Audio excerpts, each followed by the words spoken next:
সালামু আলাইকুম। আজকের আমরা খুবই একটা সুন্দর একটা প্লেসে আসছি। মাইনাস কত চলতেছে? আমি আজকের এবার -16 চলছে। 16 চলতেছে। ওই যে এটা একটা ও বিচ। ভাই, এটা ছোট হলো ভাই একটা তুমি beach। ধরো ভাই, আমি হ্যান্ড গ্লাভস পরি হাতের অবস্থা। এখানে এটা একটা বিচ। আমরা এখানে সবসময় যখন সামার হয় তখন এখানে খেলাধুলা হয়, অ্যাক্টিভিটি হয়। আমরা যদি আপনার এখন এই বিচটা এটা একটা লেক, অনেক বড় একটা লেক, নদী। কিন্তু এইদিকে একটু যদি তাকান তাহলে আমরা দেখে সুবহানাল্লাহ, পুরো নদী জমে গেছে। আমরা আরেকটু পরে যাবো নদীর উপরে, নদীর উপরে হাঁটবো। হ্যাঁ, জাস্ট এখানকার ভিউ গুলো দেখেন। আর এটা এটা মনে হইতেছে যে পানির মতন সিস্টেম, তাই না? এটা হলো কি ওয়াটার বাহিনীর একটা সিম্পল করে হচ্ছে, যাতে মানুষের দেখানোর জন্য আর কি। এটা মূলত একটা হেলিপ্যাড। আচ্ছা, আমরা কি সামনে পাখির আচ্ছা আমরা কি মানে এই সাইডে যাবো নাকি এই সাইডে যাবো? আমরা সোজা যাবো এবং হাতে ডান দেবো। প্রিময় ওই যে নদীর উপরে আমরা যাবো, নদীর উপরে যাবো। হাঁটতে। ঠিক আছে। আর এখানে দেখেন বসার জন্য অনেক সুন্দর বেঞ্চ আছে এখানে, তাই না ভাইয়া? আর ওই যে এটা কিন্তু নদী, এই যে সাদা মাঠটা দেখা যাইতেছে এটা পুরোটাই নদী। ওই যে এটা হলো আপনার লাইফ গার্ডের থাকে, যখন সামার থাকে তখন লাইফ গার্ডের এখানে থাকে। ভাই অবস্থা কি নিরাপত্তার বলবো, জন্য। এই ধরো ঠান্ডা মাথায় নষ্ট। ও সামার টাইমে এখানে আসতে খুব ভালো লাগে, বসার জন্য জায়গা আছে। এবং আমরা এখন সাঁতার কাটি। এটা খেলার জায়গা, এটা এটা খেলার ভালো জমে গেছে না? বিচ মতন এই যে এবং এখানে নদীটা এটা কিন্তু একটা বড় নদী ছিল। এই যে বর্ণে যে নদী বলে এটা। এটা ডন রিভার এটার নাম। কিন্তু এটা পুরোটাই জমে গেছে এখন। মানুষের উপরে খেলাধুলা করতেছে, স্কি করতেছে, এবং আমরাও যাবো ওটার ভিতরে স্কি। ভাই বিশ্বাস করেন, আমি এই ভিডিওটা শেষ করতে পারি নাই। -16 ডিগ্রি 17 ডিগ্রি সেলসিয়াস তাপমাত্রা। মনে করেন যে আমি ওইখানে গেছি, আমরা যাওয়ার পরে অবস্থা এত পরিমাণ বাজে হইছে না আপনাদের কল্পনার বাইরে। আমার হাত পা সব সবার শসর মেরে গেছে, হাতে কাজ করে না, পায়ে কাজ করে না, কোনো কিছুতেই কাজ করে না। লাস্টে পরে ওইখান থেকে ওইগুলো দেখা বাদে মনে করেন যে আমি চলে আসছি। আসার পরে রুমে এসে আগে গোসল করছি, কেননা আমাদের এইখানে আপনার পানি হচ্ছে গরম থাকে, পানি গরম আছে ঠান্ডা আছে। তো ওই ঠান্ডা পানি বাদে গরম পানিতে আগে গিয়ে আমি শরীর গরম করছি, কারণ রুমে গিয়ে মনে করেন যে এত পরিমাণ শীত, মানে শরীরে শুট করতেছে না। পরে গরম পানিতে গোসল করছি, গোসল করে মনে করেন শরীরটা একটু মানে শরীরে হিট আসছে। আসার পরে মনে করেন যে কম্বলের নিচে ঢুকছি, পরে কিছুক্ষণ আগে মানে উঠছি ঘুম থেকে, উঠে ক্লাসে গিয়েছি, ক্লাস থেকে মাত্র শেষ করে আসলাম। 16-17 ডিগ্রি সেলসিয়াসে আমার অবস্থাই হয়ে গেছে। আমার লাইফে এরকম শীত আমি কখনোই পাই নাই, এই ফার্স্ট টাইম এত পরিমাণ ঠান্ডা। এবার এই বছর আমাদের সিটিতে হচ্ছে আপনার তো কিন্তু পড়ে নাই, খুবই অল্প, কিন্তু হচ্ছে শীতের পরিমাণটা একটু বেশি। গত বছর এই টাইমে মনে করেন যে এইসব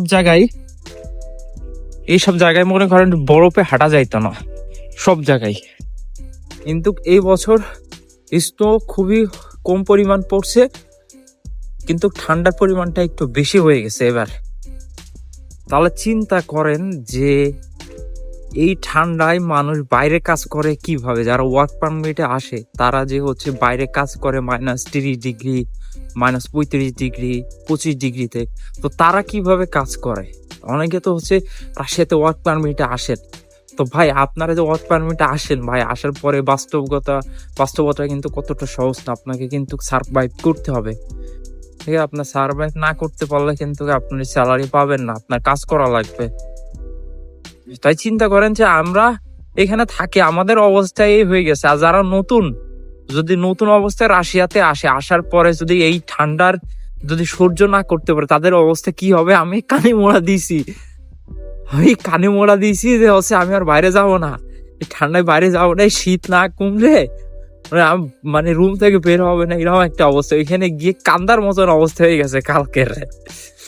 ভিডিওতে দেখতেছেন যে হচ্ছে আপনারা মানে খুবই সুন্দর সুন্দর দৃশ্য, বরফ, স্নো পড়তেছে, এগুলো আপনাদের খুব ভালো লাগতেছে দেখতে, কিন্তু যতটা না ভাল লাগে তার থেকে কষ্ট হচ্ছে এখানে সারভাইভ করা। তো সারভাইভ করাটা মনে করেন খুবই ডিফিকাল্ট। ও মানে শরীরের এগুলো শুট করে গেছে এখন বর্তমানে, কিন্তু ওই যে মাঝে মধ্যে যখন অতিরিক্ত ঠান্ডা পড়ে মনে করেন যে অবস্থা খারাপ হয়ে গেছে। আর জুতো মুতো হাত, তারপরে মুখ, আপনার হচ্ছে কালকে এত পরিমাণ ঠান্ডা লাগছে, নাক দিয়ে পানি পড়তেছে। তো নাক দিয়ে পানি পড়তে পড়তে যে পড়ছে, আর মনে করেন যে সাথে সাথে বরফ হয়ে গেছে, নিঃশ্বাস নিতে কষ্ট হচ্ছে, এরকম একটা অবস্থা। মানে নাক বন্ধ হয়ে গেছে, তারপর গালতে যখন নিঃশ্বাস নিচ্ছি না এইভাবে, তা মনে করেন যে ভিতরে সব বরফে জমে যাচ্ছে। আর জুতো পরছি ভাই, উইন্টার জুতো পরে গেছে, তার জুতোর অবস্থা খুবই বাজে। মানে ঠান্ডার পায়ে চলে না, হাত চলে না, কথা বলতে পারে না, নিঃশ্বাস নিতে পারে না, সব খারাপ অবস্থা। ওই জায়গা থেকে খুব দ্রুত সম্ভব ভিডিও অফ করে আগে রুমে আসছি। মাত্র 10-12 মিনিট থাকছি ওইখানে, থাকার পরে অবস্থা খারাপ। খুবই বাজে অবস্থা ছিল কালকের, বাজে একটা অভিজ্ঞতা হয়েছে কালকের। আরো কালকে যদি বাতাস থাকতো তাহলে অবস্থাটা কি হতো চিন্তা করেন একবার। কালকের কোনো বাতাস নেই, বাতাস বাদেই এই ঠান্ডা। আর জানেন যে স্নো পড়ে, বৃষ্টি পড়ে, তারপরে হচ্ছে বাতাস হয়, মানে খুবই বাজে অবস্থা এক কথায়। তো কালকে বাতাস ছিল না, কিন্তু হচ্ছে ঠান্ডার পরিমাণটা খুব বেশি ছিল। তারপরে সূর্য যে কবে দেখছি লাস্ট আমার মনে নাই, মনে হয় 10-15 দিন আগে দেখছি সূর্য, কিন্তু আর সূর্য নাই, চারপাশে সব অন্ধকার। তারপরে হচ্ছে আপনার ঠান্ডা, বৃষ্টি পড়তেছে, স্নো পড়তেছে, সব একসাথে। অন্যান্য টাইমে সামারে যখন মানে রাত 10টা-9টার সময় মনে করেন যে আলো থাকে, আর এইখানে আপনার 5টা-5:30 ডিগ্রি পুরো একেবারে অন্ধকার হয়ে যায়। সকাল 8টা-9টার সময় মনে করেন যে চারিপাশে ঘুরুট, মনে করেন যে ভোরবেলার মতন এরকম একটা পরিবেশ থাকে। তো সবকিছু মিলাই আলহামদুলিল্লাহ ভালো আছি, চলতেছি এগুলোর সাথে। মনে করেন যে এখন ম্যাচ খেয়ে গেছি, ওই রকম সমস্যা হয় না, কিন্তু একটু যখন বেশি ঠান্ডা পড়ে তখন মনে করেন যে সবারই একটু সমস্যা হতে পারে, এটা স্বাভাবিক। কারণ আমরা বাংলাদেশ থাকি, বাংলাদেশের ওয়েদারের সাথে হচ্ছে আমরা ছোট থেকে কিন্তু ম্যাচ করে আসছি, কিন্তু আর আস্তে আস্তে মনে করেন যে আমাদের শরীরে এগুলা ম্যাচ খেয়ে গেছে, এখন তেমন প্রবলেম হয় না। বাট যখন বেশি পরিমাণ ঠান্ডা লাগে ওই ঠান্ডাগুলো আমরা সহ্য করতে পারি না, এটা স্বাভাবিক।